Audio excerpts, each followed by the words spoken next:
kajian ilmiah.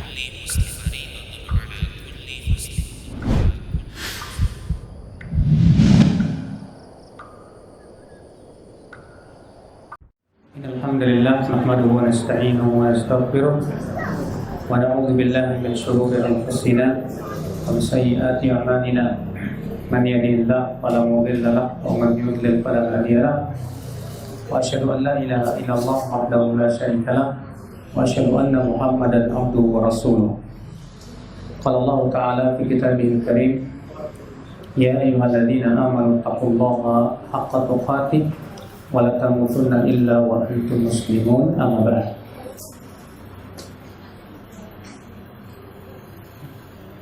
Ibu-ibu sekalian, alhamdulillah kita kembali bertemu lagi setelah tahun kemarin ya, di hotel sana kita membahas ya tentang wanita penduduk surga. Sekarang kita akan membahas tentang ciri-ciri wanita solehat. Karena ibu-ibu sekalian, sebaik-baiknya perhiasan dunia itu wanita solehat. Ya Rasulullah SAW sabda, ad-dunya mata'un wa khairu mata'iha al-mar'atu salihah. Dunia itu perhiasan, dan sebaik-baiknya perhiasan dunia itu apa? Wanita yang salihah. Masya Allah. Ya. Makanya Rasulullah SAW yang menyebutkan dalam riwayat Imam Ahmad bahwa ada 3 perkara yang terbaik untuk dimiliki oleh seorang laki-laki.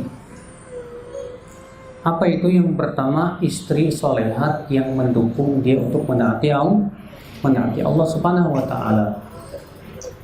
Makanya ibu-ibu dan bapak ibu-ibu sekalian ya, setiap kita berpikir bagaimana caranya menjadi wanita yang solehat. Karena surga itu hanya dimasuki wanita solehat. Kalau wanita nggak solehat, mungkin masuk surga kalau memang wafat di atas la ilaha illallah ya. Tapi masalahnya kalau dia nggak solehat kan ngeri, diancam masuk api neraka. Allah mengatakan apa ibu? Wal asri innal insana lafi khusri illa alladziina amanu, terus wa amilus shalihat, terus wa tawassaw bil haqq wa tawassaw bis sabr. Wal asri, demi apa? Masa.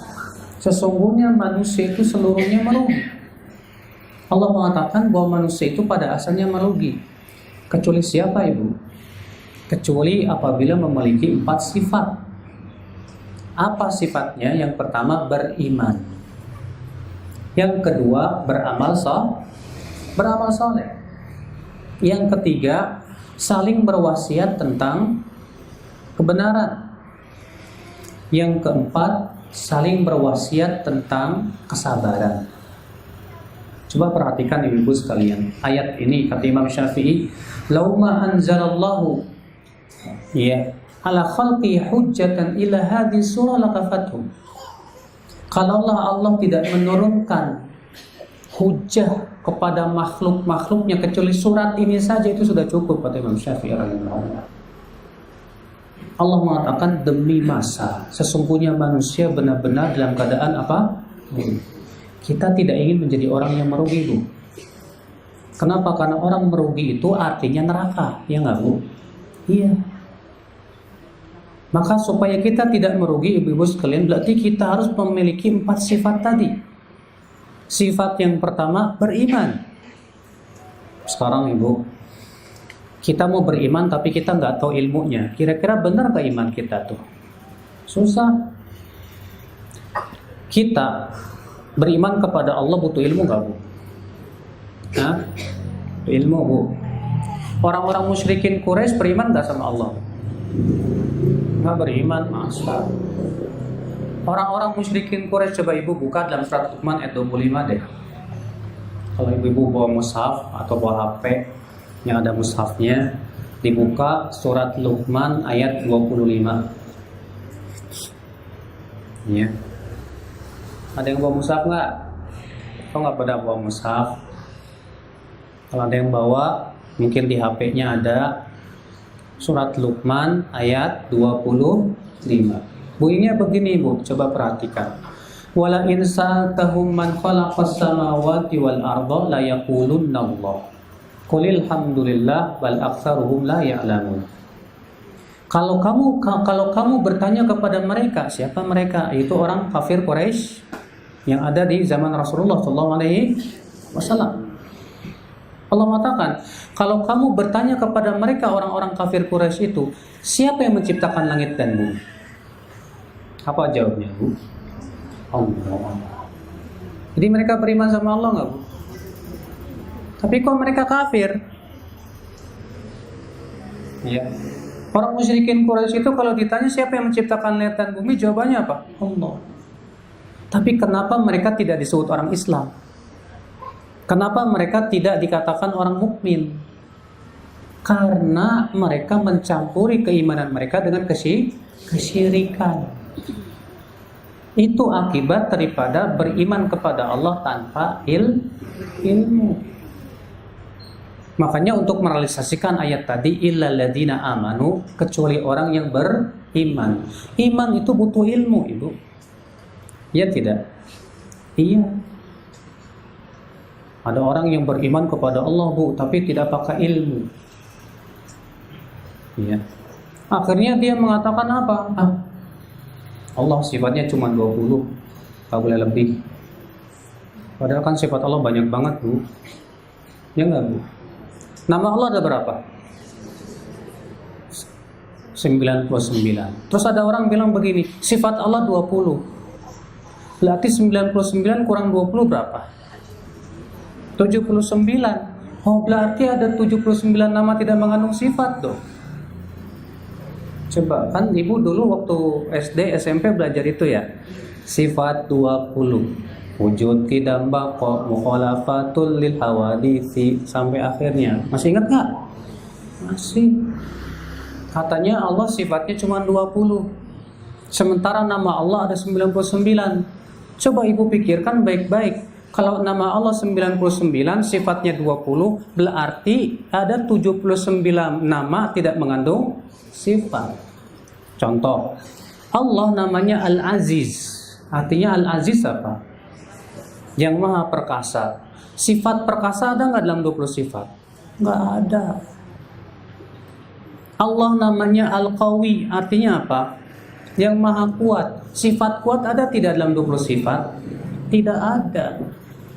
Berarti kalau Ibu beriman hanya 20 sifat, berarti Ibu harus menolak itu sifat itu semua. Berarti Allah tidak kuat, Allah tidak perkasa. Gimana? Nah, inilah Ibu namanya beriman kepada Allah tapi tanpa ilmu. Ya.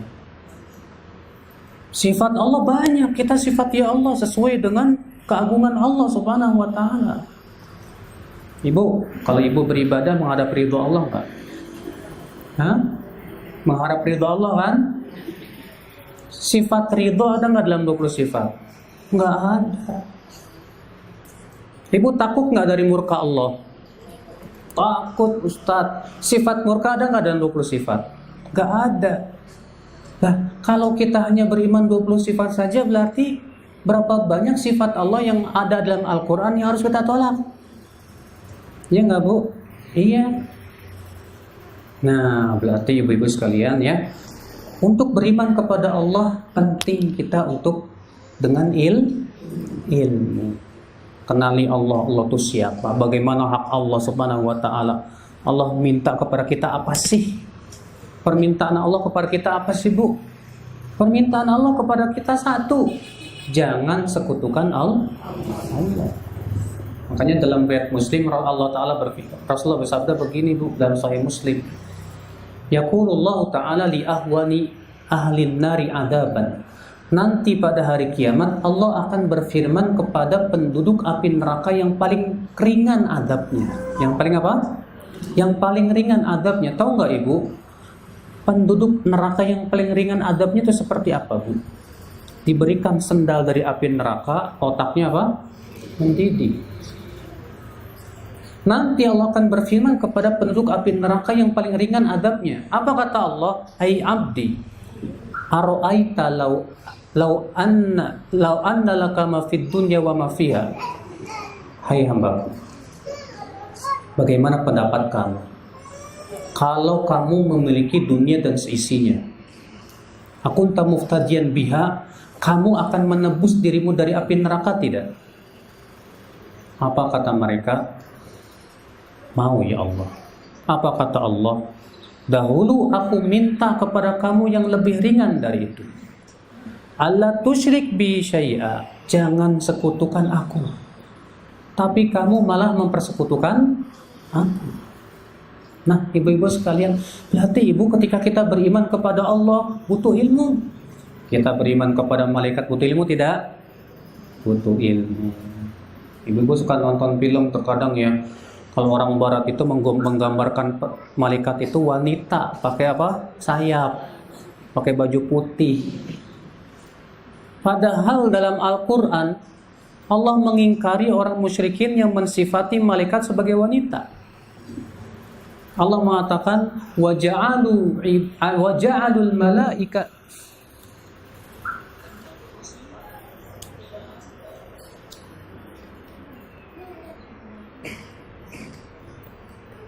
mati.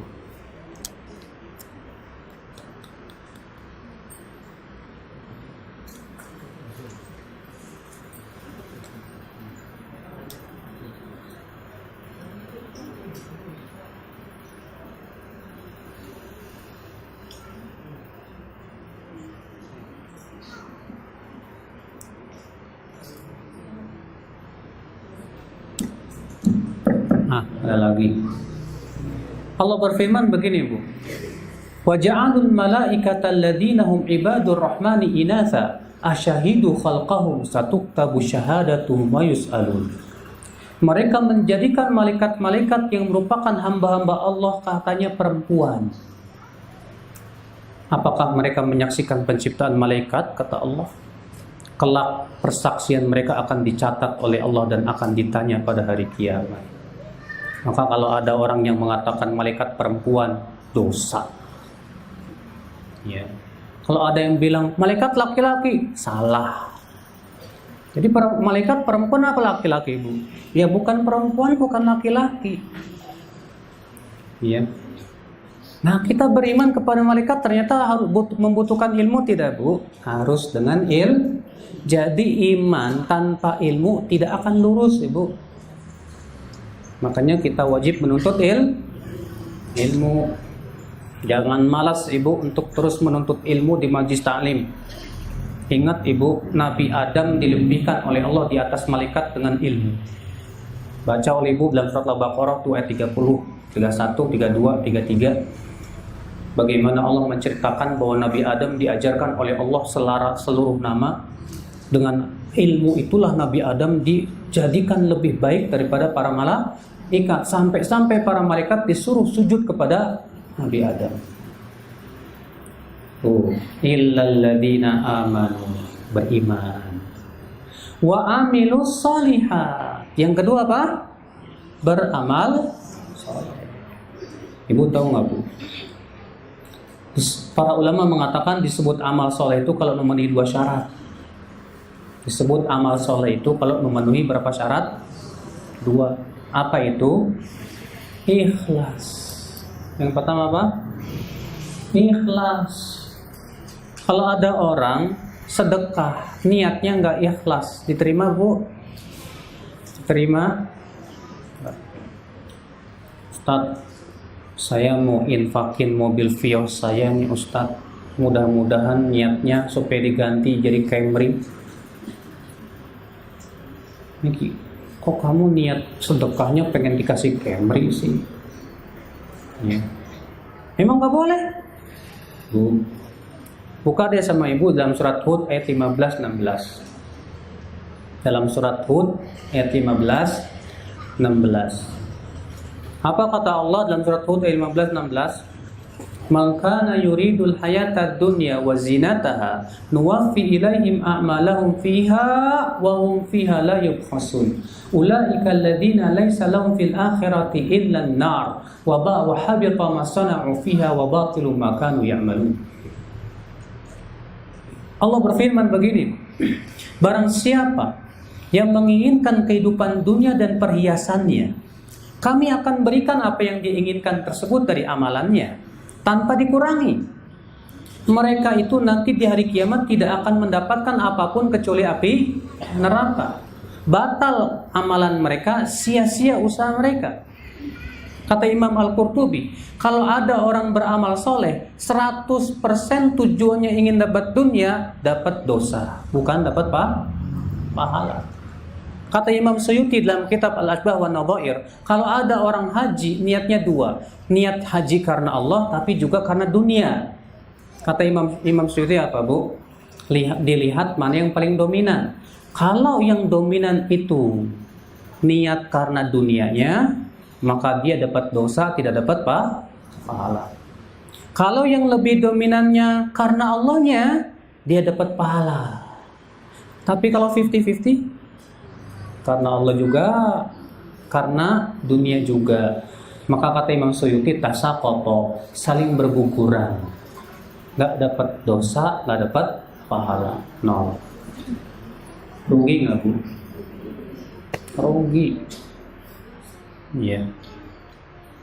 Saya waktu di Cilengsi sana, di Bogor, Bu, saya ngisi kajian di kota wisata. Setelah kajian ada bapak-bapak datang, Ustadz, jadi kalau sedekah niat kita pengen diganti di dunia, nggak dapat pahala, Ustadz. Enggak lah. Kalau niat tujuan terbesarnya itu. Iya. Ya, kemarin soalnya Ustadz saya udah infak timor, Ustadz, niatnya pengen diganti Vio. Terus saya tanya ke dia, Pak, sampai sekarang udah diganti Vios belum? Belum. Kan rugi coba, Bu. Udah pahala nggak dapat, diganti juga belum? Belum tentu. Makanya ibu-ibu kalau yang namanya beribadah itu jangan sampai mengharapkan dunia yang terbesar. Ibu sholat duha, niat terbesarnya apa? Biar dapat rezeki. Salah. Emang nggak boleh minta rezeki? Boleh, nggak apa-apa. Bedakan antara niat dengan minta. Ingat, Bu.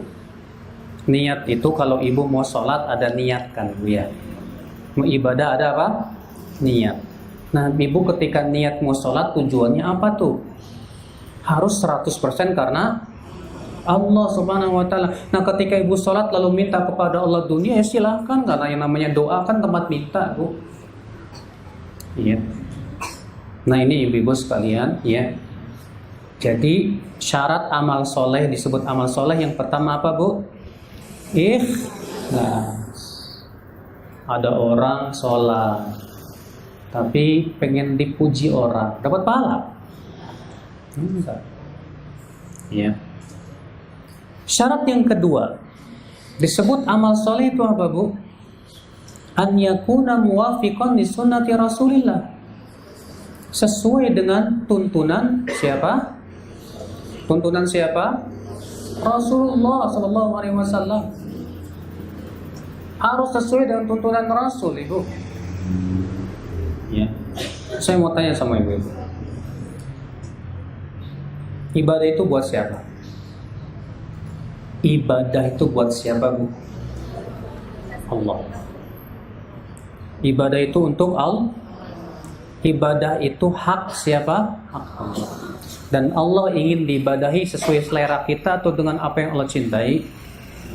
Tentu ibadah itu sesuai dengan apa yang Allah cintai. Yang Allah cintai itu yang Allah beritahukan kepada Rasulullah SAW. Tidak boleh kita beribadah sesuai dengan selera kita. Tidak boleh kita beribadah sesuai dengan kepuasan diri kita. Tidak boleh. Sekarang ibu pengen tahu yang namanya sholat itu sesuai dengan sunnah Rasul kayak gimana takbiratul ihramnya? Kan harus tahu kan, Bu? Ya, ini nggak, Bu, ya? Berarti ibu harus cari dalilnya tuh. Rasulullah SAW kalau takbiratul ihram itu bagaimana caranya dan sifatnya. Ngangkatnya sampai mana? Apa sampai bahu, apa sampai telinga, atau sampai kepala, atau sampai perut? Nah, ternyata sudah dijelaskan dalam hadis-hadis Rasul sallallahu alaihi wasallam. Nah, berarti kalau ibu ingin ibadahnya diterima, berarti yang pertama harus berusaha berjuang supaya ikhlas. Yang kedua, kembali harus menuntut ilmu. Ibu mau berinfak, ibu mau ini, harus pakai ilmu semuanya. Nah itu Bu. Wa amilus salihah. Wa tawassaw bil, saling berwasiat tentang apa? Kebenaran. Artinya kita ini harus saling berwasiat dan saling menasehati.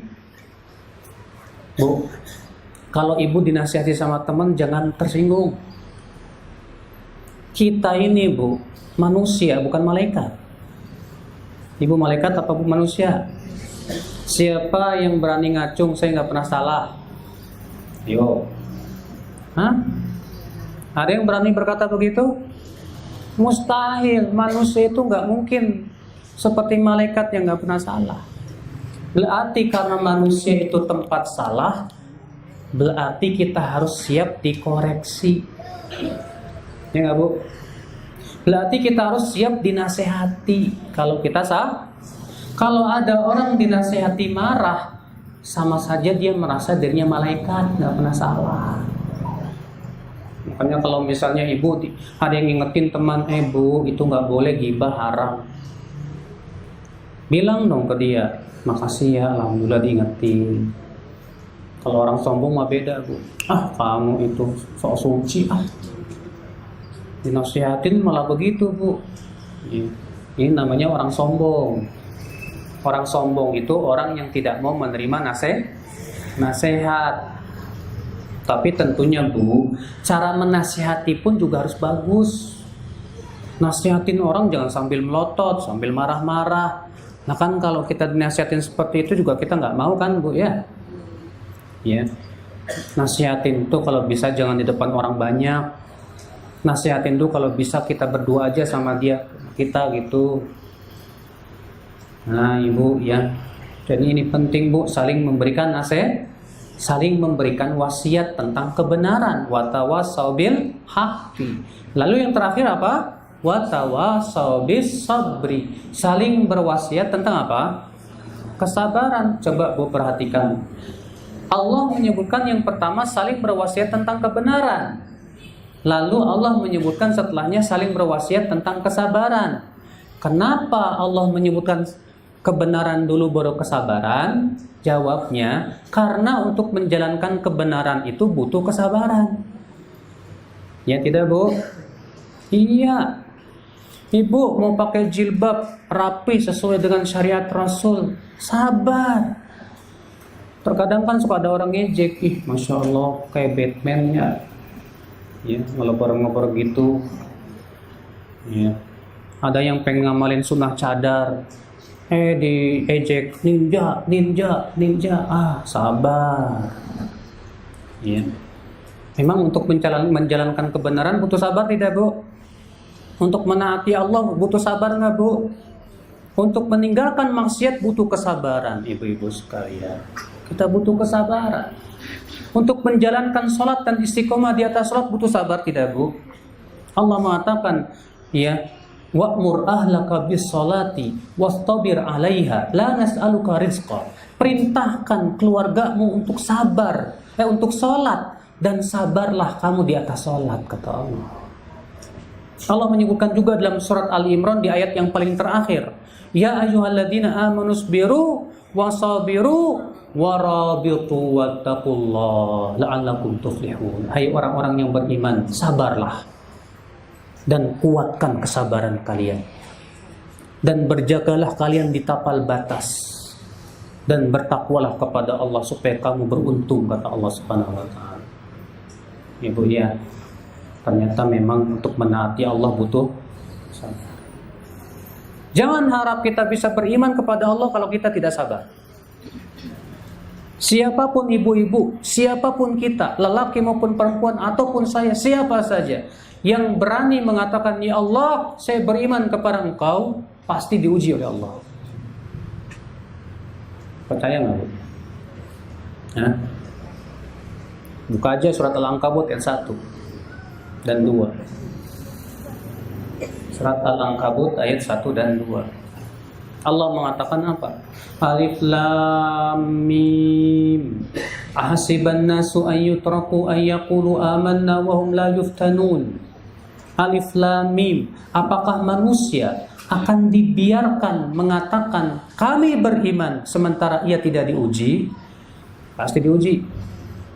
Siapapun ibu mengatakan kepada Allah, ya Allah saya beriman kepada Engkau, ya Allah saya kembali kepada Allah, kepada Engkau, Allah akan berkata, aku akan uji kamu. Emang ujian itu berupa apa, Bu? Ujian itu pertama berupa perintah.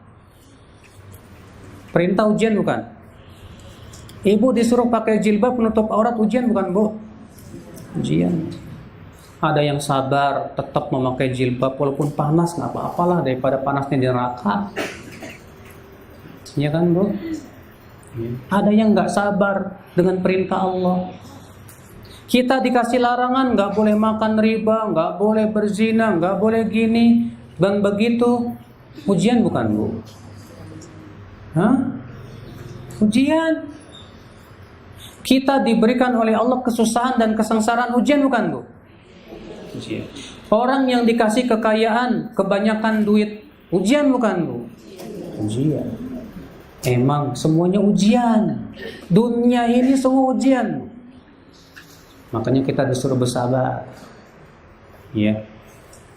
Ibu, suami itu ujian bukan, Kos? Ujian. Apalagi kalau suaminya nyebelin. Ya. Ustaz, suami saya ini suka marah-marah. Ujian. Ya. Ustaz, suami saya itu cuek. Ujian. Ustaz, suami saya kawin lagi. Ujian. Gimana? Ujian semuanya juga. Kalau ibu nggak pengen diuji mah nanti di surga, Bu. Ya. Ada ibu-ibu ya. Saya waktu ngisi kajian di Roja sana, Bu. Ada ibu-ibu yang telepon, Ustadz, saya ini sudah mengamalkan semua perintah Allah dan menjauhi larangan-larangan Allah. Masya Allah, ibu, bagus sekali, kata saya. Terus maksudnya apa, ibu? Tapi kenapa sih Allah masih menguji saya? Saya bilang, ya Allah, ibu. Ya. Berarti, kata saya, selama ini ibu beramal kebaikan dan menjauhkan keburukan itu hanya untuk tidak diuji, begitu? Mustahil. Mustahil, ibu sekalian. Iya. Kita beribadah itu, Bu, bukan untuk menghindari ujian. Tapi kita beribadah itu untuk kuat menghadapi ujian kepada Allah yang Allah berikan kepada kita. Iya. Makanya semakin banyak ujian, semakin banyaklah kita mendekat kepada Allah, Bu. Biar kita kuat hati menghadapi berbagai macam ujian-ujian. Nah, ibu-ibu sekalian. Nah, ibu, setelah saya sebutkan tadi tentang surat Al-Asr, dari sini kita akan melihat siapakah wanita salehah itu. Jadi wanita saleh itu siapa ya, Ustadz ya? Yang pertama, wanita yang beriman kepada Allah. Ibu beriman nggak, Bu, sama Allah? Beriman? Wajib. Siapa yang mengatakan saya tidak beriman kepada Allah, kafir kepada Allah. Dia kekal dalam api neraka. Iya. Tapi ibu-ibu sekalian, sudah saya sebutkan tadi, iman pasti ada konsekuensi. Ibu beriman kepada Allah, ada konsekuensi yang Allah minta kepada kita. Kita beriman kepada Allah, Allah minta kepada kita konsekuensi. Apa itu? Jauhkan syirik. Jauhkan apa? Dosa yang paling besar di dunia ini apa, Bu? Syirik. Lebih besar mana, Bu, dosa syirik dengan dosa zina? Syirik.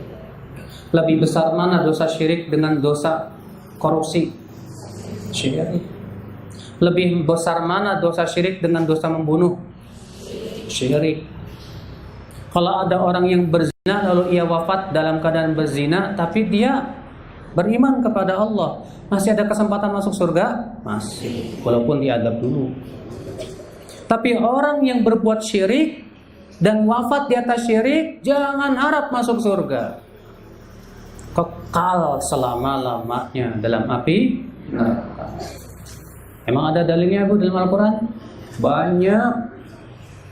Di antaranya surat An-Nisa ayat 148 kalau nggak salah ya, saya lupa deh. Allah mengatakan begini, innallaha la yaghfiru ayyushraka bih wa ayat 48 ya. Saya lupa. Coba Zik tolong dicari An-Nisa ayat 48. Innallaha la yaghfiru ayyushraka bih.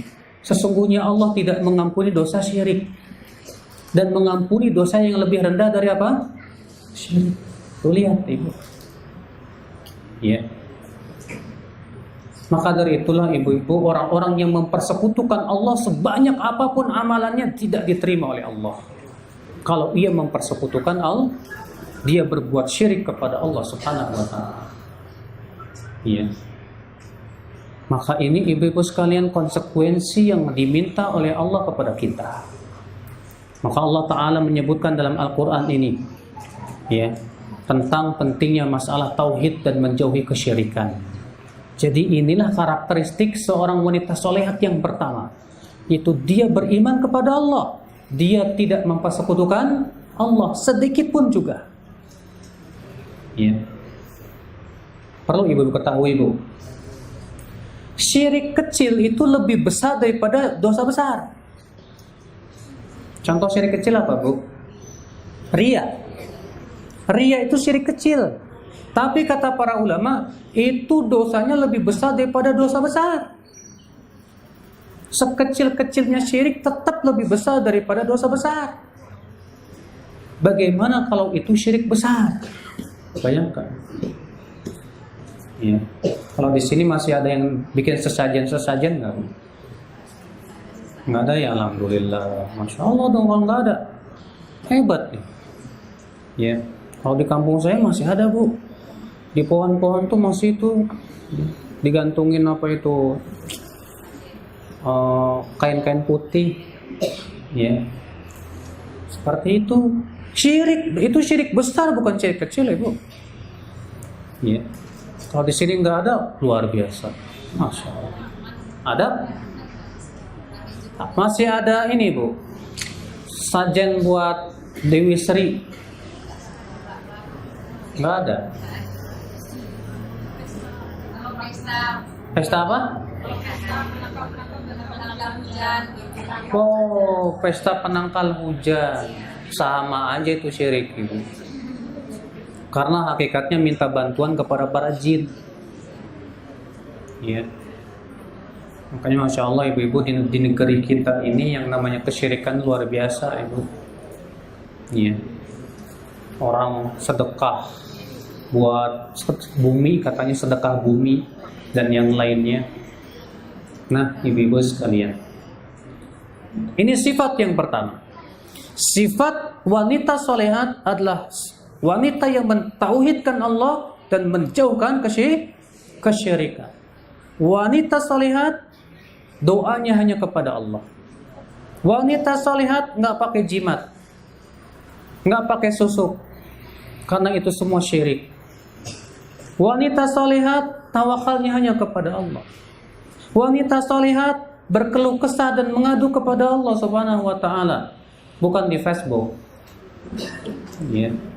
Kadang ibu-ibu di Facebook, keluh kesahnya di Facebook tuh Bu, ya. Sedang sedih, sedang ngapain, laporan ke Facebook.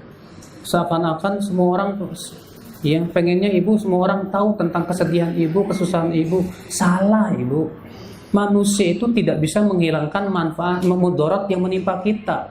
Yang bisa menghilangkan mudarat hanya Allah Subhanahu wa taala. Itu wajib kita yakini ibu-ibu sekalian. Ya. Nah, ibu-ibu sekalian, ini ciri yang pertama. Wanita salihat adalah wanita yang mentauhidkan Allah dan menjauhkan apa? Kesyirikan. Ciri yang kedua, wanita salihat yang seperti apa, Ibu? Yaitu wanita yang berusaha untuk menepati jejak kaki Rasulullah Sallallahu Alaihi Wasallam. Dia berusaha mengikuti Rasulullah SAW dalam seluruh aspek hidupnya, dalam sholatnya, dalam ibadahnya, dalam muamalah kehidupan sehari-harinya. Bu, wanita salihat itu, Bu, kalau mau berpakaian yang dia pikirkan apa? Wanita salihat kalau mau berpakaian yang dia pikirkan apa? Sesuaikah pakaian saya dengan syariat Allah? Tuh. Tapi kalau wanita kurang solehat, kalau berpakaian yang dipikirin apa? Gimana saya cantik? Ya. Kalau ibu berpakaian tujuannya supaya pengen cantik, berarti ibu masih ngikutin syahwat. Tapi kalau ibu berpakaian yang pertama kali ibu tanyakan, pakaian ini diridhoi oleh Allah atau tidak? Masya Allah. Berarti ibu memang mengharapkan ridho Allah semata. Berarti ibu berusaha untuk mengikuti jejak kaki Rasulullah Sallallahu Alaihi Wasallam. Sebelum ibu makan, ibu tanya, ini makanan diridhoin oleh Allah tidak? Alhamdulillah halal. Allah ridho sama yang halal. Sekarang cara makannya sesuai tuntunan Rasul nggak? Ternyata ibu makannya pakai tangan kiri. Sesuai contoh Rasul nggak, Bu? Enggak lah. Kata Rasulullah, alladzi yaqulu wa yashrabu bishimali syaitan. Asyaitan, syaitan yang makan dan minum dengan tangan kiri. Ya. Ibu mau sholat, yang harus ibu pertanyakan, sholat saya ini sesuai dengan tuntunan Rasulullah atau tidak? Harus begitu. Ya. Ibu mau ibadah apapun yang ibu lakukan, wajib ibu tanya, ada nggak tuntunannya dari Rasulullah Sallallahu Alaihi Wasallam? Banyak di antara kita ibadah aja, pas ditanya tuntunannya ada nggak tahu. Dari kecil begini, nah kan? Jadi akhirnya ngikutin kebiasaan waktu apa? Waktu kecil. Bu, itu. Iya. Kalau Rasulullah SAW menganjurkan kalau kita gitu apa? Ditutup. Kenapa? Sebab kata Rasulullah kalau tidak ditutup, setan masuk. Yang kedua, setan akan ketawa. Coba Bu, ibu lebih senang diketawain setan apa ketawain monyet?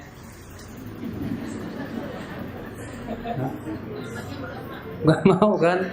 Nah, kalau diketawain monyet aja hina, apalagi itu setan, Bu. Ya. Jadi itu sunnahnya Rasul, Bu. Kita berusaha untuk amalkan, gitu. Ya. Dalam kehidupan kita sehari-hari. Coba deh, Bu, kalau ibu ngomong sama teman, sunnah Rasul bagaimana sih kalau ngobrol sama teman, wajahnya berseri-seri, jangan cemberut.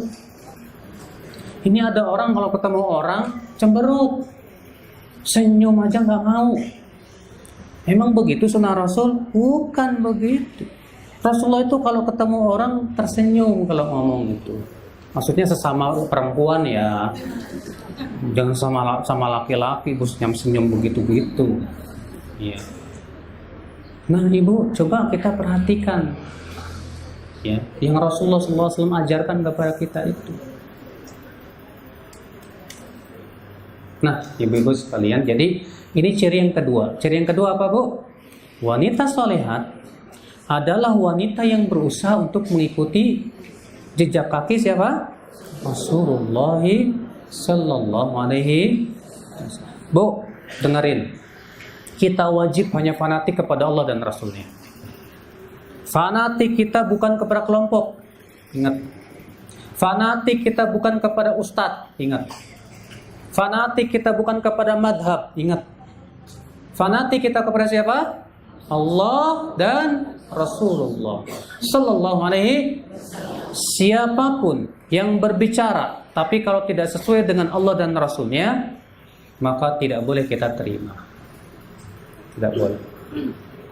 Kalau ada ustadz ngomong tapi nggak ada dalilnya, bahkan bertabrakan dengan dalil, tidak boleh diikuti. Yang kita ikuti siapa? Rasul Sallallahu Alaihi Wasallam. Ya Bu ya. Ya. Coba Ibu. Kadang diantara ibu-ibu ada yang sholat, sebelum sholat pakai ini dulu. Usolli fardhu dhuhri arba rakaatin. Allah. Kurang mantap nih. Lagi Allah.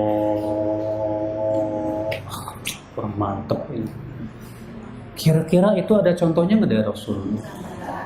Nggak ada. Iya. Rasulullah SAW itu mudah. Sebutkan dalam hadis Rasulullah bersabda kepada seorang sahabat ya, "Idza qumta ila shalah fatawadda, tsumma istaqbil qiblah fakabbir." Kalau kamu mau sholat, berwudulah, lalu menghadap kiblatlah, lalu takbiratul ihram, selesai.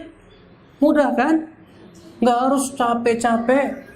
Ya, ada orang mau sholat baca dulu qul huwallahu ahad, qul huwal falaq, qul a'udzu birabbin nas. Mana ada contohnya dari Rasulullah SAW, ibu-ibu sekalian? Mana ada contohnya dari para sahabat? Mana aja contohnya dari para tabiin? Ibu tahu tidak? Siapa yang pertama kali mengatakan bahwa melafadzkan niat sebelum salat itu sunnah? Itu salah seorang ulama mazhab Syafi'iyah, namanya Abu Abdullah Az-Zubairi. Beliaulah yang pertama kali mengatakan bahwa disunnahkan melafadzkan apa? Niat. Tapi dibantah oleh ulama mazhab Syafi'iyah yang lain, yaitu Imam Asy-Syairazi dalam kitab beliau Al-Muhadzab. Asy-Syairazi berkata dalam kitab Al-Muhadzab, wa ba'dul ashab, di antara sebagian ulama mazhab Syafi'iyah ada yang berpendapat bahwa melafadzkan apa? Niat sebelum salat itu sunnah. Kata beliau apa? Walaysa bisyai'. Ini pendapat yang tidak ada dalilnya. Wali anna niyyah mahalluhal qalbu, juga dikarenakan niat itu tempatnya di mana? Di hati. Itu dibantah oleh ulama mazhab Syafi'iyah juga. Bahkan Imam Nawawi dalam kitab Syarah Muhadzab, ketika beliau mensyarah kitab tersebut, kata Imam Nawawi apa? Yang dimaksud dengan ashab di sini adalah Abu Abdullah Az-Zubairi. Beliaulah yang pertama kali mengatakan bahwa melafadzkan niat di dalam salat itu yustahab, disunnahkan. Apa alasannya Abu Abdullah Az-Zubairi, Bu? Karena memahami perkataan Imam Syafi'i dalam kitab Al-Um. Apa kata Imam Syafi'i? Waktu itu Imam Syafi'i sedang membahas tentang niat haji. Apa kata Imam Syafi'i, Bu? Walaysat kas-shalah fa innaha la budda minan nutqi. Tidak sama dengan salat karena salat itu harus diucapkan. Kata Imam Abdullah Az-Zubairi apa? Maksudnya mengucapkan niat. Apa kata Imam Nawawi? Menyanggah perkataan Abu Abdullah Az-Zubairi. Hada walatun ala qaili. Ini pemahaman yang salah. Yang diinginkan oleh Imam Syafi'i bukan mengucapkan niat, tapi yang dimaksud adalah mengucapkan takbiratul ihram. Itu yang benar, Bu. Ya. Makanya para ulama mazhab Syafi'iyah yang dulu-dulu itu mengatakan tidak disyariatkan melafadzkan niat. Bahkan Imam Syafi'i sendiri tidak pernah ada satupun riwayat bahwa beliau melafadzkan niat. Bahkan kalau kita melihat Rasulullah dan para sahabat tidak ada dalilnya. Ya, Masya Allah ibu-ibu sekalian. Jadi ini Bu, jadi kalau kita sholat ngikutin tuntunan siapa? Rasul Salawatullahi alaihi wasallam. Kata Rasulullah SAW, Sallu kama ra'aitumuni usolli. Sholatlah kalian sebagaimana kalian melihat aku. Jadi inilah Ibu, yang kedua ciri wanita solehat itu adalah yang berusaha untuk mengikuti jejak kaki Rasulullah Sallallahu Alaihi Wasallam. Ikuti jejak kaki Rasulullah Sallallahu Alaihi Wasallam. Tapi tentunya Bu sesuai dengan kemampuan kita. Sebab kalau Ibu mau beribadah seperti Rasulullah persis susah. Ibu misalnya, Ustaz saya pengen tahajud kayak tahajud Rasul, kayak gimana sih? Oh ya, Rasulullah mengatakan, Aisyah mengatakan Rasulullah SAW tidak pernah lebih dari 11 rakaat di bulan Ramadan maupun di luar bulan Ramadan. Rasulullah mengatakan sholat malam itu dua. Jadi Rasulullah SAW sholat tahajud itu selalu 11 rakaat. Tapi Ustadz, Rasulullah SAW kalau sholat tahajud berapa lama? Gak bakalan kuat kita, Bu. Sukan dalam hadis Ibnu Abbas, Rasulullah pernah, Bu, Ibnu Abbas nginep di rumah Rasulullah karena pengen mengikuti sholat tahajudnya Rasulullah SAW. Rasulullah bangun, Ibnu Abbas bangun. Akhirnya kemudian Ibnu Abbas jadi makmum. Maka Rasulullah pun membuka surat Al-Baqarah. Kata Ibnu Abbas, aku mengira beliau akan ruku di akhir surat Baqarah. Ternyata enggak. Langsung ke surat An-Nisa. Kata Ibnu Abbas, aku mengira beliau akan ruku di akhir surat An-Nisa. Ternyata tidak. Beliau baca surat Ali Imran. Bayangkan, Bu, dalam satu rakaat baca Al-Baqarah, An-Nisa, Ali Imran. Kuat nggak, Ibu? Laptop juga, Bu. Aduh. Tapi itu, Ibu, ya, kekuatan dalam ibadah itu sesuai kemampuan masing. Yang penting sesuai dengan tuntunan Rasulullah SAW, tata caranya. Jangan bikin sendiri. Ya. Nah, ini ibu-ibu sekalian. Jadi inilah ibu-ibu sekalian. Ini yang kedua penting sekali, Bu, ya. Yaitu wanita salihat adalah wanita yang berusaha untuk menambaki jejak kaki Rasulullah SAW. Wanita salihat hanya fanatik kepada Allah dan Rasulnya, bukan kepada madhab, bukan kepada organisasi, bukan kepada yayasan, bukan kepada kelompok tertentu, tapi kepada Allah dan Rasul salawatullahi alaihi wasallamu, sesuai dengan pemahaman para sahabat Rasulullah salawatullahi alaihi wasallam. Yang ketiga ini, ciri wanita solehat. Apa sih wanita solehat itu, ibu-ibu sekalian? Wanita solehat adalah wanita yang betul-betul menjaga amalan solehnya. Wanita solehat itu wanita yang betul-betul menjaga amalan soleh. Ya, sholatnya dijaga, puasanya dijaga, apalagi dan yang lainnya. Tapi alhamdulillah sih, Bu, ya, kalau perempuan mah nggak usah banyak-banyak, Bu. Kata Rasulullah SAW, "Idza shallatil mar'atu khamsaha wa shamat syahraha wa hafizat farjaha wa ata'at ba'laha qila laha udkhulil jannah min abwabil jannati syi'ti." Apabila seorang wanita salat 5 waktu dan ia berpuasa Ramadan dan ia menjaga kemaluannya dan ia menaati suaminya, akan dikatakan kepada wanita itu, silahkan kamu masuk surga dari pintu surga yang kamu mau. Cuma 4. Yang pertama apa? Sholat. Yang kedua apa? Kemarin ibu puasa, alhamdulillah. Alhamdulillah. Yang ketiga apa, Bu? Menjaga kemaluan. Yang keempat nih yang paling berat buat ibu-ibu, menaati suami. Alhamdulillah, ibu sudah punya 3, yang satu belum, usahakan, Bu. Ya. Karena surganya seorang istri itu terletak pada suami. Rasulullah SAW bersabda kepada seorang wanita, "Adatu zaujin anti?" Kamu sudah punya suami? Kata si wanita itu, punya ya Rasulullah.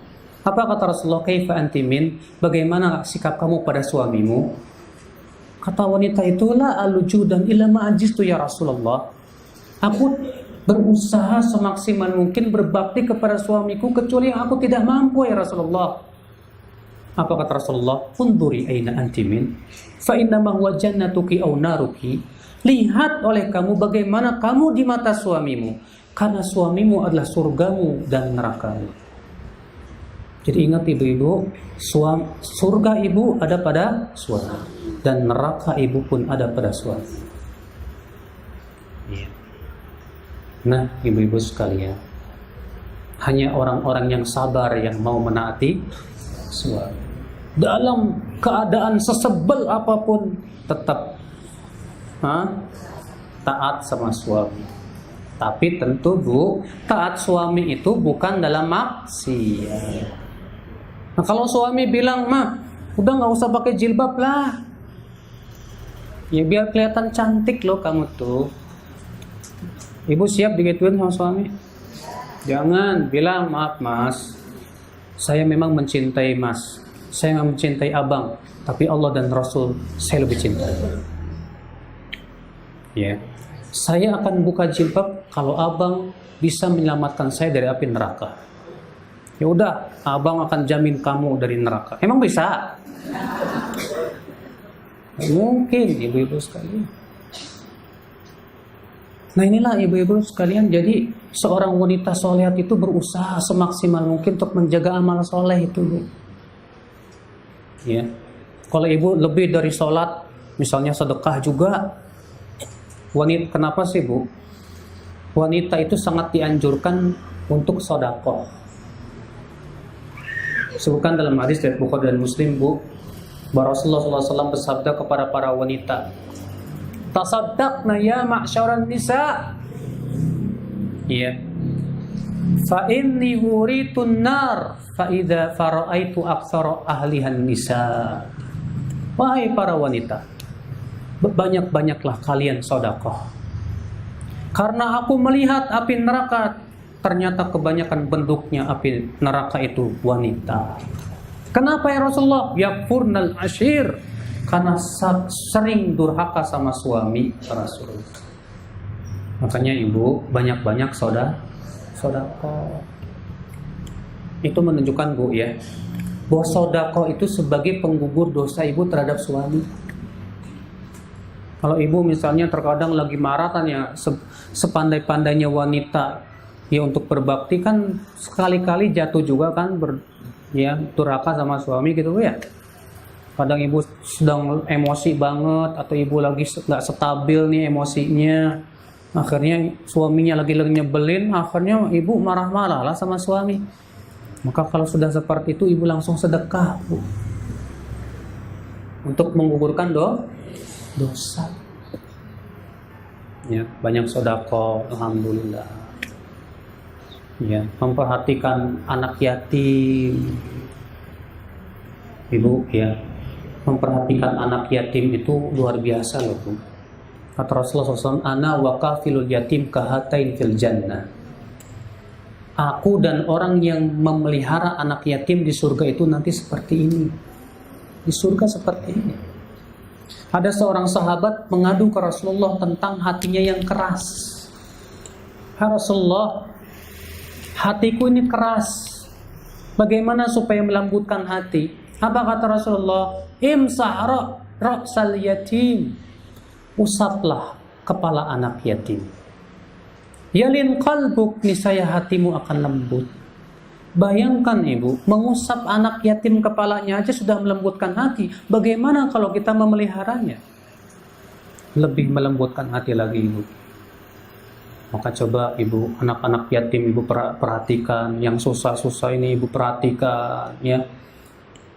Dan memperhatikan orang-orang yang susah itu pahalanya sama dengan berjihad ibu. Kata Rasulullah SAW, "As-sa'i 'alal armalah wa du'afa kal mujahid fi sabilillah wa kal qa'im alladhi la yaftur was sha'im alladhi la yuftir." Rahul Bukhari wa Muslim. Kata Rasulullah, orang yang memperhatikan para janda dan orang-orang yang lemah, maka pahalanya sama dengan berjihad di jalan Allah dan sama dengan orang yang terus-menerus sholat dan terus-menerus puasa. Masya Allah. Ibu, kelebihan harta coba perhatikan para janda yang susah. Jangan suaminya yang merhatiin, Bu. Ya. Ibu yang merhatiin. Ya. Orang-orang susah ibu perhatikan, Masya Allah. Itu pahalanya sama dengan berjihad di jalan Allah Subhanahu wa ta'ala. Pahalanya sama dengan apa? Terus menerus sholat dan terus menerus puasa. Bayangkan ibu-ibu sekalian. Amalan besar sekali di sisi Allah Subhanahu wa ta'ala. Coba deh ibu, ya, perhatikanlah amalan-amalan soleh ini. Karena bekal kita ke surga adalah amalan soleh. Allah mengatakan kepada penduduk surga apa? Udkhulul jannah bima kuntum ta'malun. Masuklah kamu ke surga disebabkan oleh karena amalanmu itu. Allah tidak mengatakan masuklah ke surga disebabkan oleh ilmumu. Karena ilmu yang tidak ada dan tidak diamalkan justru akan menyeret ke dalam api neraka. Tapi amal tanpa ilmu pun tidak akan diterima. Maka kita banyak beramal soleh, ibu-ibu sekalian. Jangan lupa. Kemarin ibu waktu Ramadan khatam Quran enggak? Hah? Ada yang enggak khatam Quran? Aduh, kebangetan. Ya, ngapain aja sih ibu enggak khatam Quran? Ya, bulan Ramadan itu disebut oleh para ulama syahrul Quran, bulan Al-Quran. Allah mengatakan syahrul Ramadan alladzi unzila fihi al-Quran. Itulah bulan Ramadan yang diturunkan padanya apa?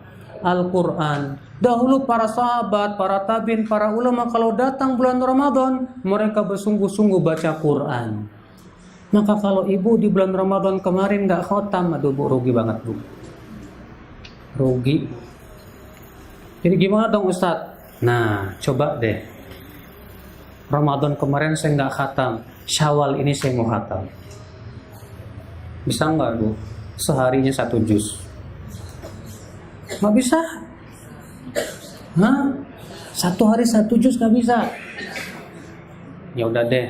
1 hari setengah juz bisa nggak? Kebanyakan juga. Aduh. Ya. Bu. Kenapa sih kita tidak, kalau baca Quran kayaknya lama banget ya? 1 lembar kita baca kayak berjam-jam gitu ya. Tapi bagi yang nggak punya kebiasaan ya. Tapi kalau baca WhatsApp berjam-jam enak aja gitu ya. Kalau baca Facebook berjam-jam nggak terasa, udah 2 jam aja ya kan bu ya. Apa sih bedanya bu? Karena ibu membaca Al-Qur'annya nggak sambil memahami, mentadaburi. Coba deh sambil merasakan, Masya Allah. Mungkin ibu bisa menangis. Iya. Apa-apa deh, ibu 1 hari 1 lembar. Tapi dibacanya sambil dipahami. Itu lebih baik daripada 1 hari 1 juz tapi nggak paham. Nah coba ibu. Jangan sepikan hari-hari kita dari baca Al-Quran. Jadikan hari-hari kita dihiasi dengan Al-Quran. Ya. Ini sifat wanita solehat yang keberapa?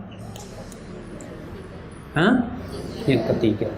Yaitu wanita solehat, yaitu yang berusaha menjaga amalan soleh. Yang keempat, ibu-ibu sekalian, wanita solehat adalah wanita yang berusaha meninggalkan maksiat, terutama maksiat kepada Allah yang pertama, yang kedua kepada suami. Ya. Ibu-ibu sekalian, maksiat mencabut keberkahan hidup kita. Maksiat ibu mendatangkan malapetaka dalam hidup kita. Maksiat ibu-ibu sekalian menjadikan hati kita jauh dari Allah. Maksiat ibu menjadikan amal soleh jadi berat.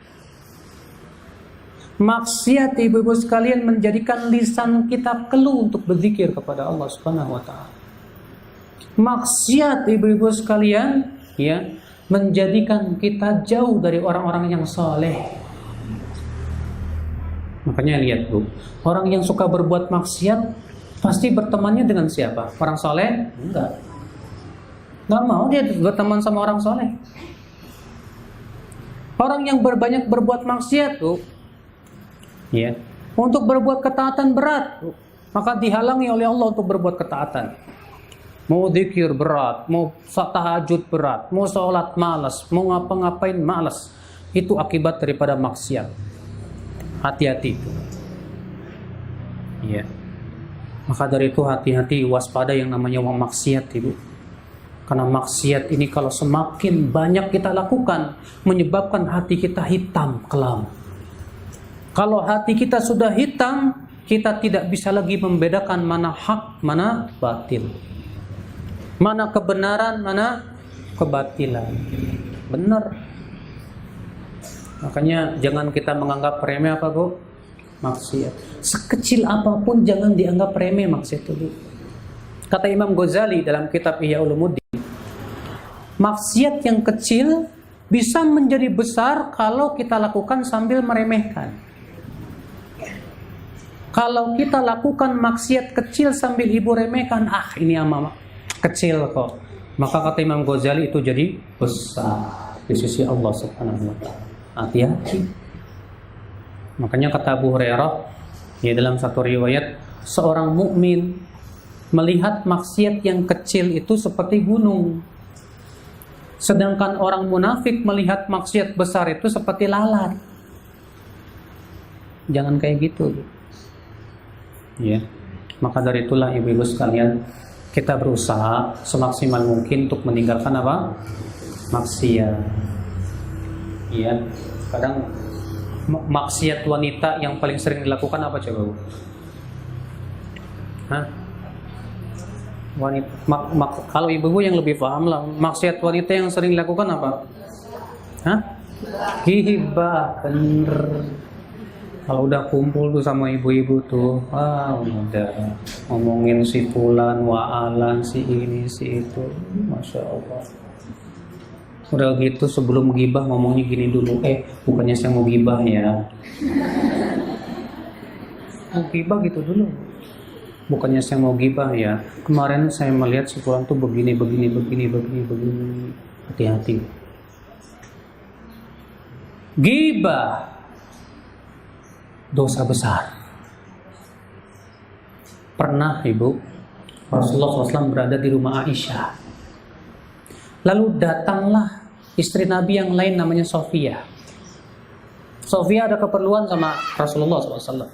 Lalu kemudian Rasulullah ngobrol-ngobrol bentar sama Sofia. Sofia pun pergi. Lalu Rasulullah pun masuklah ke rumah Aisyah. Apa kata Aisyah? Ya Rasulullah, hasbuk min Sofia tikada. Hai Rasulullah, Sofia bagimu itu begini. Maksudnya apa? Pendek. Hai Rasulullah, Sofia itu kependekan buat kamu. Apa kata Rasulullah? Ya Aisyah, laqad qulti bi kalimatin law muzijat bima'il bahri lamazajathu. Kamu sudah mengucapkan kata-kata, kalaulah kata-kata kamu itu dimasukkan ke air laut, akan kotorlah air laut itu. Padahal cuma isyarat, kamu. Hati-hati. Ibu bilang ke teman ibu tentang teman ibu, itu mau orangnya kebluk, doyan tidur, gibah, dosa. Itu sama dengan memakan daging saudara sendiri. Ya. Ibu ngomong ke teman ibu tentang teman ibu yang lain, cerewet orangnya, gibah. Iya. Sudah memakan daging saudara sendiri. Ya. Hati-hati Bu, yang namanya ghibah itu terkadang manis. Manis nggak Bu? Kalau udah ibu duduk di majelis, udah orang ngomongin orang tuh, oh gitu ya. Oh, nah kan. Besok-besok ketemu sama dia udah sinis. Dari ghibah jadi musuhin. Iya nggak Bu? Hati kita jadi kotor sama seorang muslim. Padahal Bu, rusaknya hubungan kita dengan seorang muslim itu mencukur agama kita. Kata Rasulullah SAW, ala unabbihukum bima huwa afdal min salatin wa zakatin wa saum. Maukah aku beritahu kepada kamu amalan yang lebih baik daripada salat, puasa dan zakat, dan sedekah. Oh ya Rasulullah, apa itu? Kata Rasulullah, salahu dzatil bain. Baiknya hubungan sesama muslim. Fa inna fasada dzatil bain hiyal haliqah. Karena rusaknya hubungan sesama muslim itulah yang mencukur, kata Rasulullah. Aku tidak katakan mencukur rambut, tapi yang dimaksud adalah mencukur agama. Ibu banyak amal solehnya, tapi ibu hubungan sama sesama muslim rusak, tercukur habis agama ibu. Bu, kalau ibu sekarang ada saudari ibu yang ibu berantem sama dia, sekarang juga segera hubungi dia. Perbaiki hubungan ibu dengan dia. Selama hubungan ibu rusak dengan dia, agama ibu tercukur. Selama hubungan kita rusak dengan seorang muslim, amalan kita belum diterima oleh Allah. Sukan dalam hadis Nabi SAW, bahwasanya Allah Ta'ala berfirman, ya, Rasulullah sabda, setiap hari Senin dan Kamis itu amalan hamba akan diangkat kepada Allah dan diperlihatkan kepada Allah, kecuali orang yang bertengkar. Maka Allah berfirman kepada para malaikat, anziru hadain, tangguhkan amalan dua orang yang sedang bertengkar ini sampai damai. Kalau kita masih bertengkar dengan seorang muslim, Bu, hari ini juga, Bu, segera hubungi, minta maaf kepada dia. Kalau dia tidak memaafkan ibu atau dia malah tidak mau memperbaiki hubungan, dia yang salah, dia yang dosa. Selesai. Hati-hati ibu sekalian, ini maksiat, masalahnya besar, Bu. Berat. Ya. Nah ini ibu sekalian, coba ya. Maksiat yang biasa dilakukan oleh perempuan, apalagi coba. Tabaruj, atau tabaruj, Bu. Bersolek, dandan di depan laki-laki biar kelihatan cantik kok. Nah bagus ibu. Kecantikan ibu hanya buat bukan buat siapa-siapa. Makanya salah, ini kok mau ke pasar cantik banget gitu. Di rumah boro-boro. Mau ke kondangan, Masya Allah, menor kayak ondel-ondel. Di rumah, aduh pada bau apok. Gimana coba ibu? Seperti itulah yang diajarkan Rasulullah, bukan seperti itu. Makanya Allah mengatakan wala tabarrajna tabarrujal jahiliyatil ula. Wahai para wanita, jangan kalian tabarruj seperti tabarrujnya para wanita jahiliyah pertama. Jangan. Di zaman sekarang banyak wanita yang memperlihatkan dan mempertontonkan auratnya, Bu. Mereka menganggap itu modern katanya. Kalaulah mempertontonkan aurat itu modern, tentu yang paling modern itu suku Asmat, Bu. Ya enggak? Oh, mereka telanjang, bukan cuma bikini, Bu. Telanjang. Berarti modern dong. Justru telanjang itu kembali kepada masa jahiliyah. Islam sudah menghapus jahiliyah, memerintahkan wanita untuk menutup aurat, dan dengan menutup aurat wanita menjadi mulia ibu. Makanya Bu, ibu jangan mau dipermisalkan seperti bunga yang berada di taman. Jangan. Yang namanya bunga itu bisa dilihatin oleh setiap orang dan bisa dijamah oleh setiap kumbang. Tuh bunga. Tapi ibu hendaknya menjadi seperti kerang dalam mutiara dalam kerang di dasar lautan. Masya Allah. Dia tertutup rapi tapi harganya mahal. Masya Allah. Mulia dia. Seperti itulah seorang wanita, ibu-ibu sekalian. Nah, ibu-ibu sekalian, ya, itu maksiat yang biasa dilakukan oleh wanita, tabaruj, mempertontonkan aurat dan kecantikan untuk para laki-laki yang tidak halal untuknya. Jauhi itu, Bu. Ya. Kemudian apalagi sih maksiat yang biasa dilakukan oleh para wanita, apalagi? Hah? Maksiat yang biasa dilakukan oleh para wanita apalagi, Bu? Cuma itu dua kayaknya ya? Hah? Apa, Bu? Pacaran. Emang masih ada yang pacaran di sini? Banyak apa, Bu? Ibu-ibu jangan membiarkan anak perempuannya pacaran, Bu. Iya. Kalau ibu punya anak perempuan, jangan dibiarkan anak perempuannya karena pacaran itu zina. Iya. Nggak boleh, haram dalam Islam tuh pacaran haram, Ibu.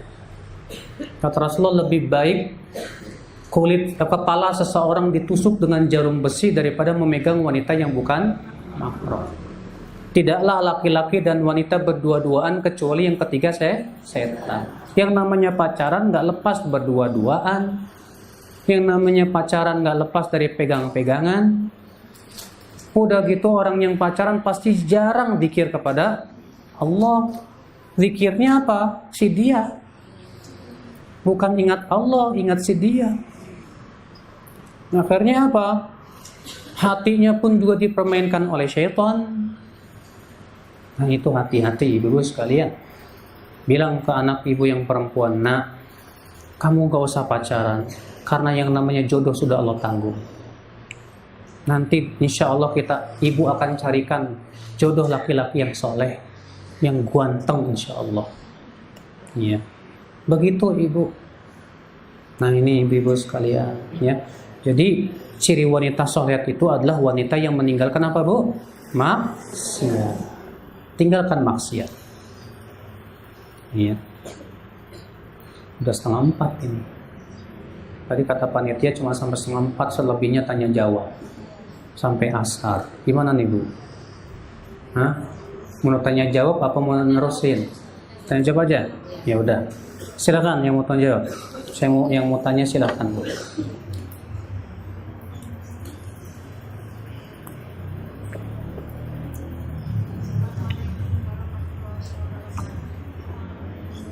Assalamualaikum warahmatullahi wabarakatuh. Silakan ibu. Kurang kenceng bu, nggak kedengeran. Iya. Tetangga berzina.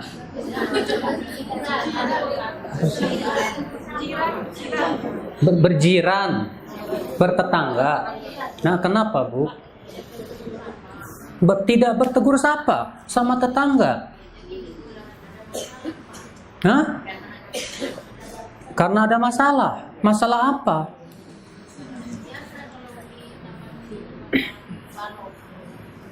Apa?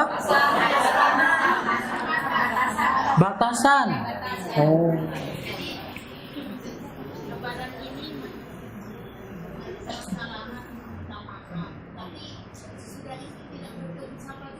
Waduh. Bu, iya. Sesama tetangga, sesama muslim kalau tidak bertegur sapa lebih dari 3 hari itu sudah dosa di sisi Allah. Kata Rasulullah, yahillu li muslimin an yahjur akhawul muslim fawqatalah. Tidak halal seorang muslim tidak bertegur sapa dengan saudara yang sesama muslim lebih dari 3. Nggak halal. Ya. Jadi gimana dong? Kalau masalah batasan rumah bu, lebih baik kita mundur aja dari hak kita. Sebab kalau dia yang benar dan kita yang mengambil hak dia, itu sampai 7 bumi dikalungkan ke leher kita di hari kiamat. Kalau kita yang benar dan dia yang salah, dia yang menanggung dosa. Selesai. Kasian banget. Ya. Maka kalau kita tidak bertegur sapa sama tetangga kita, ya Allah, sudah kita sebutkan tadi bu, bahwa itu mencukur agama kita, mencukur agama. Jadi gimana dong caranya Ustadz? Ya udah, ya kita bilang ke tetangga, ya udah, nggak apa-apa, ambil aja, ya, nggak masalah bagi saya. Toh kalau memang itu hak saya dan kamu ambil, kamu juga yang akan merasakan dosanya pada hari. Kalau ternyata itu bukan hak saya, alhamdulillah kita sudah melepaskan dosa dari diri kita. Begitu ibu. Masih ada yang bertanya? Silakan. Apakah termasuk maksiat jika kita nonton film atau sinetron? Filmnya kayak gimana?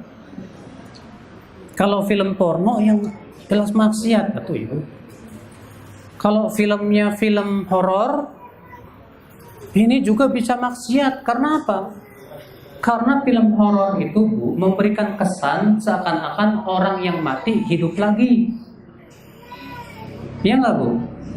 Ada film dulu itu Nyi Roro Kidul, pembalasan katanya. Mana ada dalam Islam orang yang sudah meninggal hidup lagi? Coba ibu buka dalam surat Al-Mu'minun ayat 99 sampai 100. Allah mengatakan apa? Hatta idza jaa ahadahumul maut qala rabbirji'un la'alli a'malu salihan fima taraktu kalla innaha kalimatun huwa qailuha. Sehingga apabila kematian telah hadir kepada dia berkata, ya Allah, kembalikan aku ke dunia supaya aku bisa beramal soleh dalam perkara yang telah aku tinggalkan. Allah berfirman apa? Tidak, sekali-kali tidak. Orang yang sudah meninggal tidak mungkin balik lagi kemana? Ke dunia. Terus ibu nonton sinetron apa? Bu, saya mau tanya, sinetron itu mempertontonkan aurat nggak? Pasti. Kemudian ibu nonton sinetron itu bertambah iman nggak? Bertambah ilmu nggak? Nggak ada manfaatnya. Berarti Bu, kalau nggak ada manfaatnya lebih baik apa? Nggak usah lah, tinggalkan. Kata Rasulullah SAW, min husni islamin mar'i tarku ma la ya'ni. Di antara tanda baiknya Islam seseorang meninggalkan yang tidak ada manfaatnya. Tuh ibu, jadi tinggalkan deh, nggak usah nonton sinetron. Jadi sepi banget Ustadz, nonton apa dong?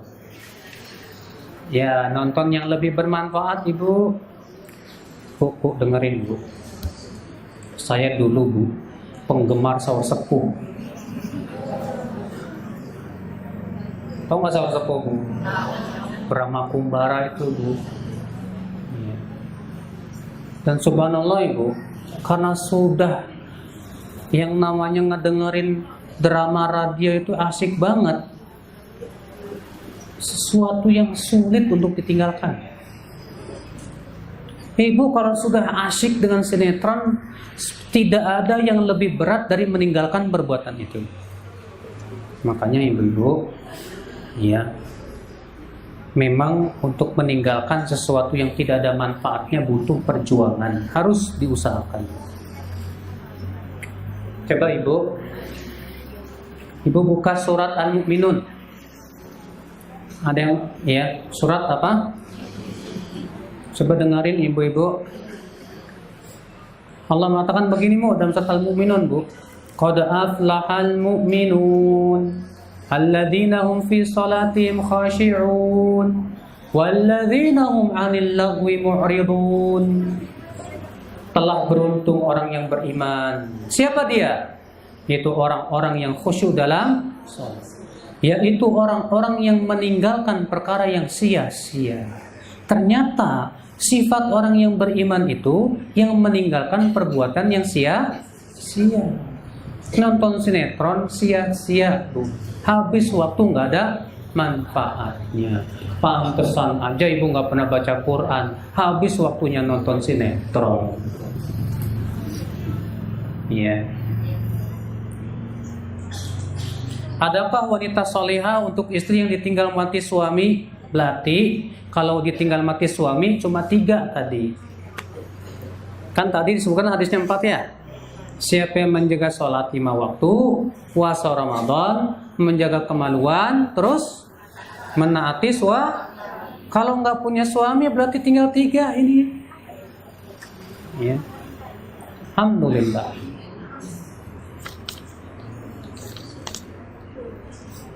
Bagaimana Ustadz jika berbohong kepada suami demi kebaikan? Apa termasuk durhaka sama suami ya Ustadz ya? Demi kebaikan itu maksudnya apa? Kalau maksudnya adalah untuk supaya tidak terjadi apa? Kehancuran rumah tangga, kerusakan hubungan suami istri, nggak apa-apa.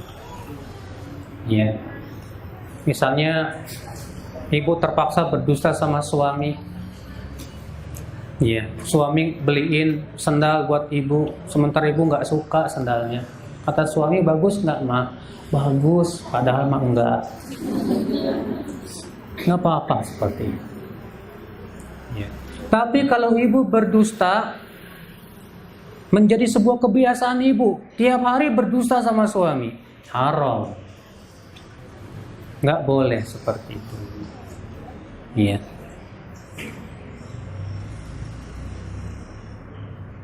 Bagaimana cara yang baik dan tepat untuk minta izin kepada orang tua agar dibolehkan pakai cadar, niqab?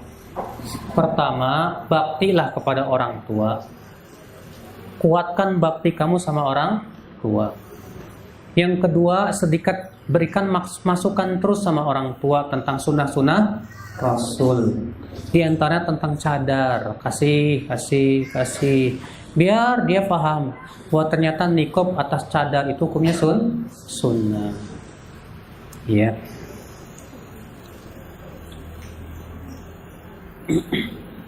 Kalau kita punya suami yang jelas-jelas tidak mau sholat, selalu berbuat maksiat, suka minuman keras, zina, selingkuh, apakah kita taat pada suami? Ibu, kalau keginian mendingan cerai aja, Bu. Loh, kok begitu? Loh, sekarang saya mau tanya, ibu ridho pemimpin ibu seperti itu? Ibu ridho, ya, ibu dijerumuskan ke neraka? Jangan ibu ridho punya pasangan yang tidak beriman kepada sholat, enggak, sombong nih orang, berzina, selingkuh lagi, dan yang lainnya. Ibu ridho seperti itu? Saya katakan, ibu, lebih baik kalau ibu punya suami seperti ini, udahlah pisah jalan. Kenapa? Sebab keberadaan ibu di bawah dia ini mudarat buat agama ibu, mudarat buat akidah ibu, dan mudarat buat anak-anak ibu. Iya. Tapi kalau ibu mau sabar-sabarin dakwahi, ya terserah ibu. Iya. Bagaimana hukum membadalkan haji orang tua yang sudah meninggal dunia? Boleh, dengan syarat yang membadalkan sudah pernah haji. Kalau belum pernah haji, nggak boleh membadalkan. Iya.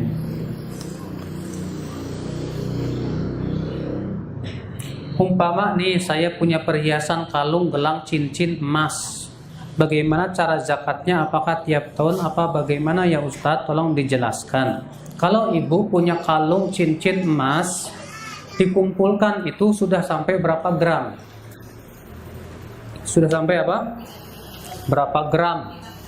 Kalau sudah sampai 85 gram, maka ditunggu sampai 1 tahun.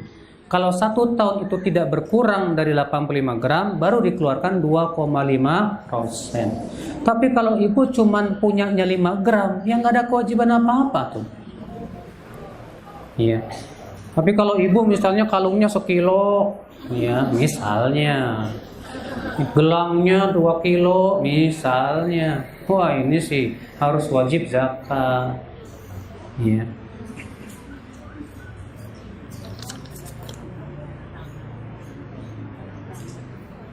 Ustadz, wanita yang belum nikah boleh nggak bekerja? Kalau dia sudah ada yang mencukupi hidupnya, lebih baik tinggal di rumah saja. Kenapa? Karena keluarnya wanita itu fitnah. Kata Rasulullah, wanita itu datang dengan 4 setan, pergi dengan 8 setan. Karena keluarnya wanita itu fitnah, Allah menyuruh dalam Al-Quran apa? Wa qarna fi buyutikunna. Hai wanita, hendaklah kamu banyak-banyak tinggal di rumah. Kalau sudah ada yang mencukupinya. Tapi kalau nggak ada yang mencukupinya, orang tua nggak mampu, suami nggak punya, terpaksa cari kerja, nggak apa-apa. Silakan. Ya, sambil berusaha untuk memelihara apa? Kehormatan. Ustadz, saya bekerja tapi alhamdulillah tidak ikhtilat sama laki-laki dan perempuan. Saya pun juga alhamdulillah ya tidak sampai melanggar larang syariat. Silakan, alhamdulillah. Nggak apa-apa. Ya, kalau memang ternyata syarat-syaratnya terpenuhi.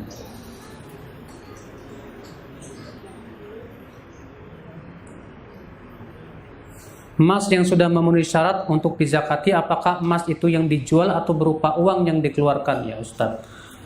Jadi Bu, yang dizakatkan itu yang ada emas. Maka dikeluarkannya kalau bisa berupa emas lagi. Ya, dikeluarkannya kalau bisa apa? Berupa emas lagi. Gitu. Ya.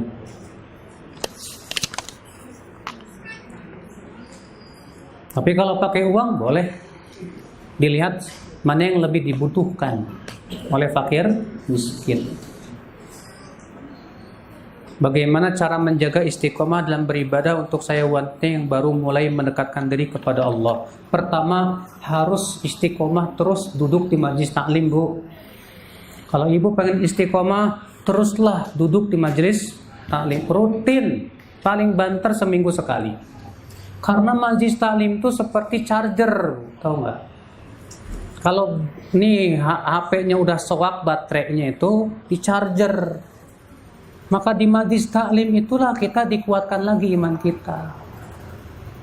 Yang kedua, hendaklah ibu memilah dan memilih teman.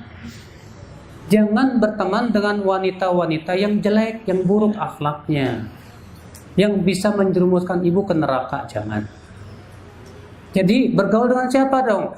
Yang bisa membuat kita istiqomah, yang bisa menjadikan kita berusaha untuk apa? Menaati Allah, yang mengingatkan kita ketika kita futur salah. Coba cari teman yang seperti itu, ibu. Iya. Nah ini ibu sekalian. Yang ketiga, tentu ibu berusahalah untuk banyak beramal soleh, menjaga baca Quran dan yang lainnya, sholat dan yang lainnya. Ustadz, kalau suami istri bersentuhan wudunya batal nggak ya? Pendapat yang saya pilih tidak batal. Dalilnya pertama hadis bahwa suatu malam Aisyah pernah kehilangan Rasulullah dari tempat tidurnya. Maka Aisyah meraba mencari-cari, kepegang kaki Rasulullah yang sedang sujud. Tapi Rasulullah tidak membatalkan sholat. Adalah Aisyah memegang kaki Rasul. Kalaulah membatalkan, tentu Rasulullah akan batalkan sholatnya. Ya, itu hadis tegas banget menunjukkan bahwa wanita laki-laki suami istri kalau berpegangan tidak batal bersentuhan. Tapi kalau bersentuhannya beda, apabila suami istri berantem karena suami membela orang tua yang benar-benar salah, apa yang harus dilakukan sama istri? Minta maaf. Masalah suami membela orang tua yang salah itu dosa suami, jangan dibalas dengan dosa ibu kepada suami. Jangan membalas dosa suami dengan dosa ibu kepada suami. Ya, minta maaf segera kepada suami, maafkan saya mas, kemarin saya hilaf. Tetaplah berbakti kepada suami. Kecuali kalau suami menyuruh ibu untuk berbuat maksiat, baru ibu tidak boleh taat sama suami.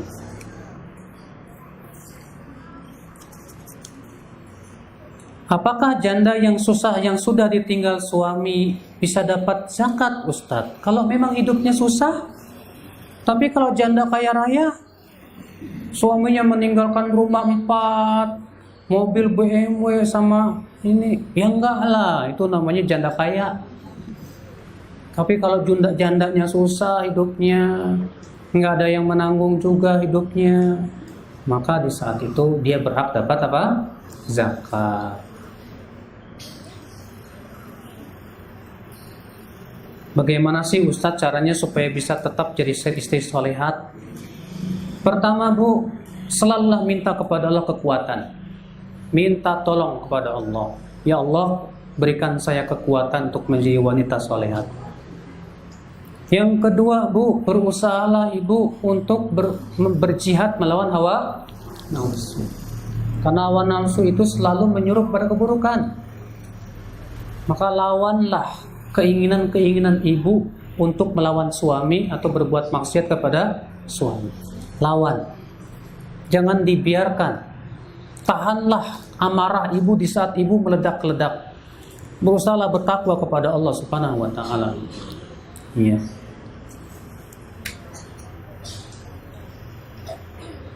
Bagaimana ya Ustadz cara menyadarkan anak untuk beragama?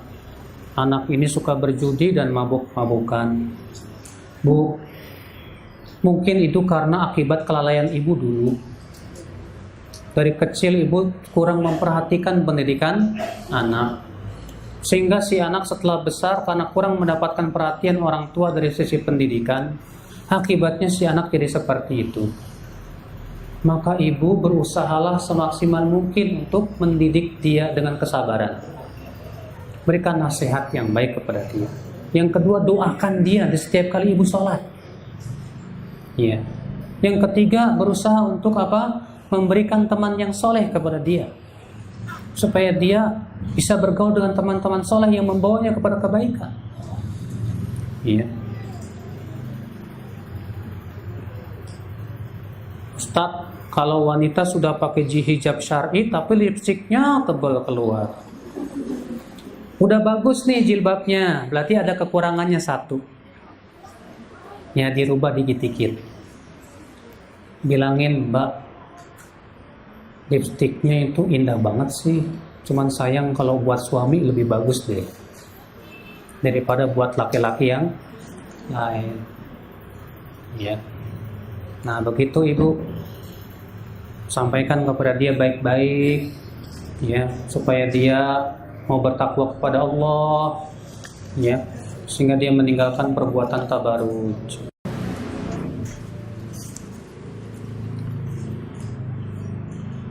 Bagaimana hukum orang yang susah bayar hutang, Ustaz, sama kita?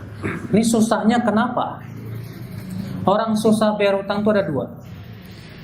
Karena susah hidupnya, miskin. Maafin aja, Bu. Sebutkan dalam hadis, Bu, nanti pada hari kiamat ada seorang laki-laki yang akan dipanggil oleh Allah. Lalu Allah berfirman kepada laki-laki itu, "Hai fulan, apa amalmu di dunia?" Apa kata si fulan? "Ya Allah, aku tidak punya amal apapun." Kata Allah, "Ingat-ingat amalmu." Lalu si orang ini mengingat-ingat, lalu dia berkata, "Ya Allah, dahulu di dunia aku suka menghutangi orang-orang. Lalu aku berkata kepada pelayanku, 'Hai pelayan, coba kamu lihat, yang susah maafin aja.' Maka Allah berfirman kepada laki-laki ini, 'Hari ini aku maafkan kamu.'" Kalau ibu tahu ini orangnya susah hidupnya, ibu bilang, "Maaf, udah nggak usah dibayar. Allah maafkan ibu." Tapi kalau ibu tahu ini orang kaya, tapi nggak mau bayar, ibu minta dan ingatkan kepada dia, "Hai saudariku, kamu tidak takut kepada Allah kelak pada hari kiamat hutangmu dibawa sampai hari kiamat dan kamu akan bayar dengan amalan solehmu itu?" Iya, ingatkan, Bu, supaya dia takut kepada Allah Subhanahu wa taala. Allahu a'lam, semoga yang saya sampaikan bermanfaat. Mohon maaf bila ada kata-kata yang tak berkenan di hati. Subhanallahi wa bihamdihi, asyhadu an la ilaha illa anta, astaghfiruka wa atubu ilaik. Wassalamualaikum warahmatullahi wabarakatuh.